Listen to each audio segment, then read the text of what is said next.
Well, we're joined here in the studio by Richard and Basil talking about a big conference that's taking place in the Isle of Man involving lawyers and accountants. And this is being sold to me as a first, and Basil being the local boy, your idea, you're the brainchild behind this? Yeah, we part of the worldwide alliance, the TAG Alliance, and every year we hold a regional conference for members mainly in Europe and the UK and Ireland, where we get together, and we hosting this on the Isle of Man this year. So a big deal? Yeah, it is a very big deal for us. In from Vancouver? I've come in from Vancouver last night. How many people are you going to be bringing over here? There's 40 of our members who are attending the regional meeting. From about 19 firms. You call it like a TAG Alliance, is that right?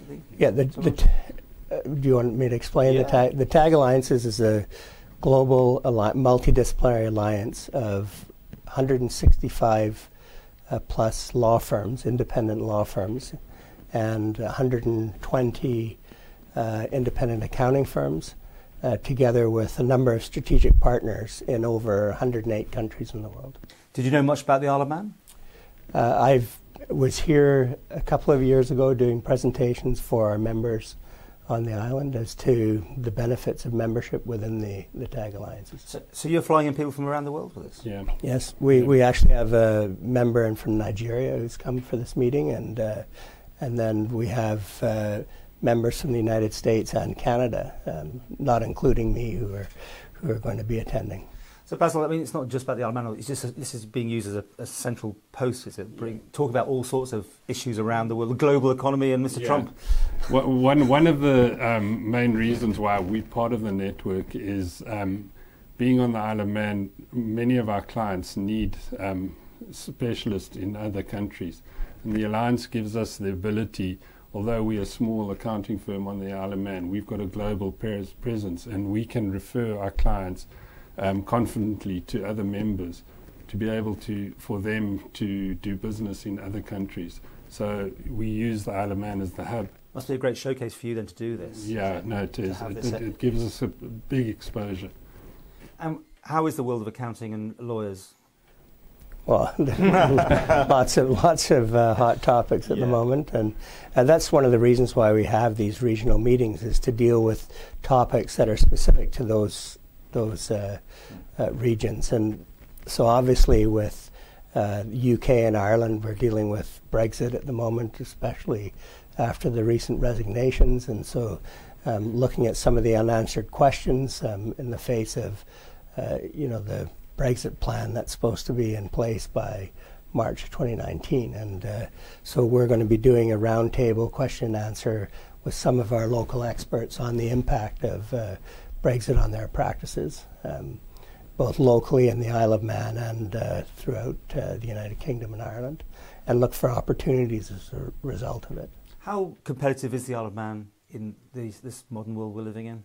You still a good place to do business for you guys?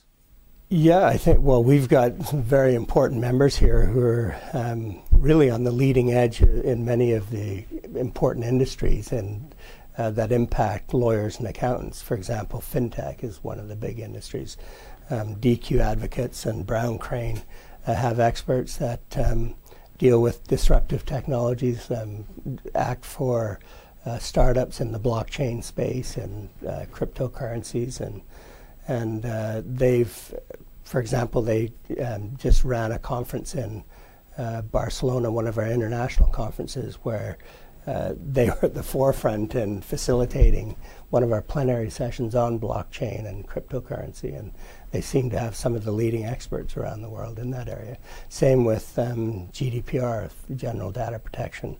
A number of our members from the Isle of Man are certified with data privacy training, and again, some of the leading experts in the world in that area. So they're making them a name for themselves, not only within our organization, but globally through that participation. And movers and shakers, the MHKs and the ministers all getting a chance to do a bit of mixing and mingling? Yeah, we're meeting a few. The government is doing a presentation on the Isle of Man, giving the benefits of doing business in the Isle of Man. So we've got a session on that.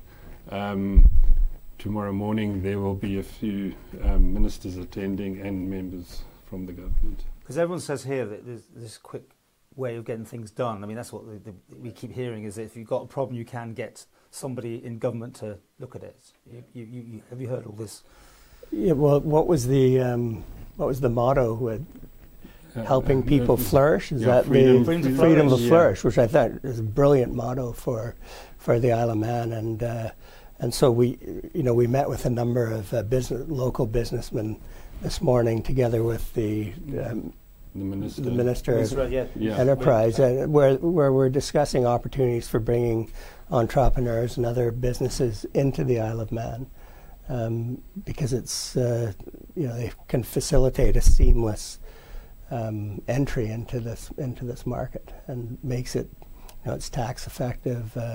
You can get concierge personal service through our members here. So a lot of our global members have clients that are looking for offshore jurisdictions to set up their businesses and produce startups. And post all those leaks and everything else, has that made things more tricky? Is your work more difficult? It has. Unfortunately, the leaks haven't hit the Isle of Man, and I think with there was a bit of Panorama TV show on it, but but with the GDPR in place and other protections, and they seem to be ahead with their regulation and governance in this jurisdiction, that it is a safe place for people to come and set up their businesses. You concur with that? I mean, Basil, that's part of you to make sure that it is a good place to do business, isn't it? I think with our regulation and the safeguards that the government have put in place, our reputation has been protected, that that you're always going to get the rogue that tests those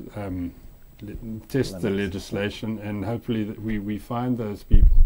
But the rest of the majority of business that do it properly and openly, those are the people that we want to attract to the island, that are going to contribute to the island economy and create jobs here, and that's our aim.